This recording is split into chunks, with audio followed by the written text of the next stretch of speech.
Hello everyone, welcome back to the ultimate series of data science. In this video, we will going to cover K-means clustering. So this presentation will equip you with knowledge and skills to apply the powerful technique for data analysis and pattern discovery. Without any further delay, let's begin.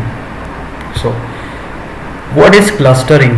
Clustering is the task of grouping data points into clusters based on their similarity.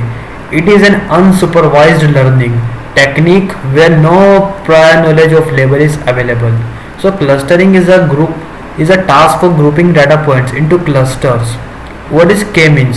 K-means is a popular clustering algorithm that aims to partitioning data points into K clusters. It works iteratively, minimizing the distance between data points and the assigned cluster centroids. Let's move to the next topic. Understanding the K-means process. So, first process of K-mean is initialization, second is assignment, and third is update.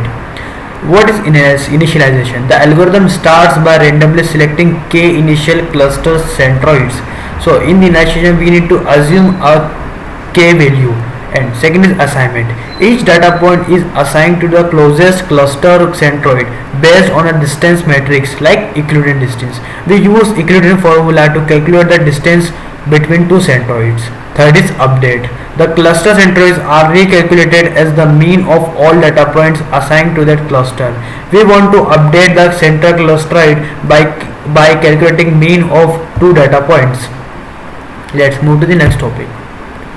How to preparing the data and import libraries and pre-processing. First, import libraries.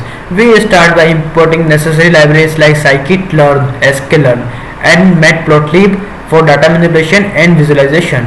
Secondly, data processing steps may include scaling features, handling missing values, and removing outliers to improve the clustering result. Let's move to the next topic. How to implement K-means clustering in Python. So, first is instantiate mode. Instantiate model. We create an instance of K-means class from sklearn.cluster, specifying the desired number of cluster. Second is fit the model. The model is fitted to the pre-processed data using the fit method, which learns the cluster centroids based on the data. Third one is predict clusters. We use the predict method to assign each data point to cluster based on their learned centroids. Next, move to text topic. So, selecting the optimal number of clusters by using elbow method.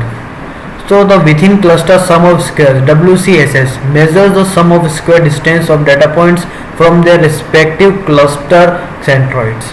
So, the WCSS method is used to measure the sum of square of distance, which is found by the Euclidean distance formula. Second is elbow point. The elbow method plots WCSS for different values of K. The elbow point represents the optimal number of clusters, where the decreases in WCSS starts to level off. Let's move to the next topic. How to visualize the clustering result. So, by using scatter plot. A scatter plot is a common way to visualize the clustering result, where each data point is colored according to its assigned cluster. Dimensional reduction. For data set with high dimensional techniques like principal component analysis (PCA) can be used to reduce the number of dimensions for visualization. Let's move to the next topic. Interpreting the clusters and applying insights. So, first we need to analyze cluster and second apply insights. Firstly, examining the characteristics of each cluster to gain meaningful insights into the data. Second is apply insights. Utilize these insights for business decision, target marketing, or further research. Let's move to the next topic. I hope you will enjoy my video. Please don't forget to like, share, and subscribe.